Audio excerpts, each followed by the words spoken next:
and sing, I love you twice as much tomorrow. I learned to play the guitar very early. My aunt taught me how to play Little Brown Jug before I could reach across the whole guitar. I just played on the top 4 strings. I know that the music was just really intrigued me from the day I can remember. I remember kind of tinkering with songs when I was a teenager. I used to, when I was out in the field plowing for my dad, you know, I'd have songs run through my head. As a matter of fact, the first song I wrote was out there in the field.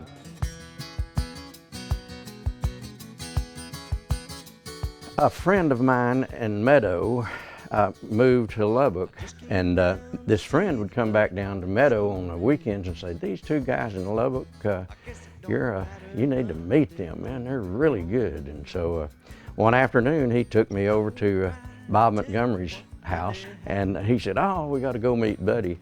And we jumped in the car and went over to Buddy's house, and just got to be fast friends immediately, and didn't get into any small talk or anything. We got our guitars and started picking. We started out as a as a country band, playing all the contemporary country hits of the day, and then when Elvis came through town, it just blew us away. Mainly Buddy. He couldn't get over it.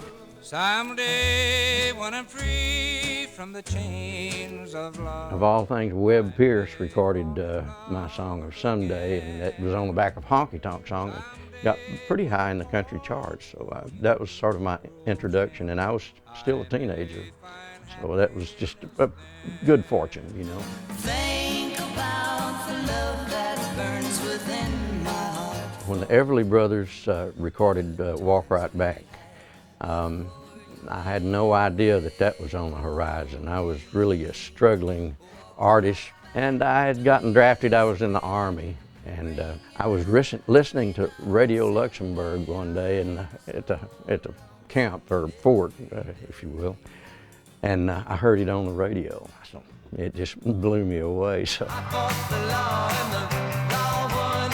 I fought the law and the law won. And I sort of wrote it first sort of as a country song, and it took about 20 minutes to write, and I don't remember ever writing it down. I don't think I wrote it down. I just kept it in my head, and I transcribed it to a rock and roll song with a straight 8 kind of feel, and I put those great gunshots on the front, and I put that lick in there, and all of a sudden we had a rock and roll song.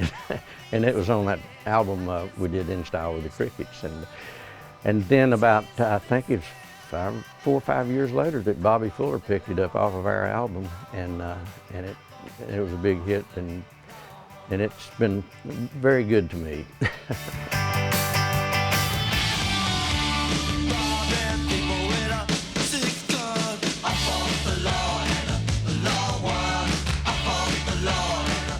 Well, I think he's admired and respected as much as any songwriter that ever wrote songs out of Nashville. And you know, he had all of his success coming out of Texas. I'm no stranger to the rain. Keith Whitley, I'm No Stranger to the Rain. Man, oh man, what a feeling that had to it. And that was around for a year or so, I think, maybe even a little longer. And when Keith Whitley picked it up, and man, what a terrific job he did on it. Love is all around, no need to waste it. You can have it down. Oh, it means a lot. It's such an honor, you know, being from Texas. I miss Texas. I love Texas. I go back every chance I get. And I live in Tennessee, but I still have lots of friends in Lubbock and Meadow, and I got a great connection down there. I've had a wonderful career. I'm so glad that I got to do what I like to do. Yeah. Who? Sonny? Sonny who?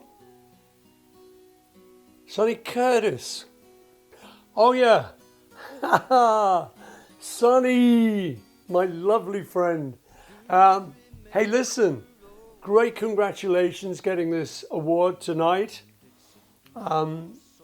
You and the Crickets were such a huge influence on us as far as playing, songwriting, melody, rhythm. When we first started doing it back in Liverpool, we would listen to the records, slow them down, write the words, copy them. And as you know, we ended up doing quite a lot of songs by Buddy Holly and the Crickets. It was a huge influence on us, on me and John's writing style in particular. We loved the idea that the people we idolized actually played their instruments, actually wrote their songs, and actually sang them. And this was something that we emulated, something that we wanted to do. So thank you, Sonny, for being a part of that revolution that revolutionized us and that went on to revolutionize the music of the world today. So thank you. Keep writing these great songs. We love them. Everybody in the room loves them. They love you. I love you, even though I have no idea who you are. Sonny what?